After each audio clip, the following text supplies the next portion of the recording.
అందరికీ నమస్తే, welcome back to my channel. నేను మీ రివ్యూ తాను. ఈ వీడియోలో నేను మాట్లాడబోయేది వేణుస్వామి.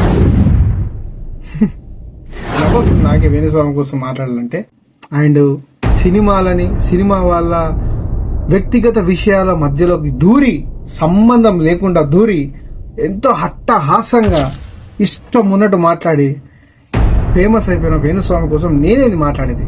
ఎందుకంటే తను ఎప్పటి నుంచో ఇండస్ట్రీలో ఉంటూ ఎన్నో సినిమాలకి క్లాప్లు కొట్టిన అతనే ఏదైనా సరే చెవులో చెప్పాలి, మంచి పబ్లిక్ లో చెప్పాలి అన్నట్టు మన మెగాస్టార్ గారు అన్న మాట ఇది.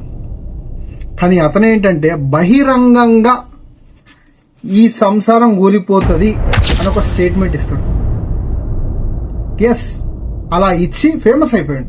అతని కోసం నేనే మాట్లాడతా, కానీ ఖచ్చితంగా నేను మాట్లాడతా. అతని కోసం మాట్లాడతాను. ఇంకొక వీడియో నేను ఒకటి ప్లే చేస్తాను, దానికోసం కూడా మాట్లాడతాను. ఎందుకంటే నాగ చైతన్య చాలా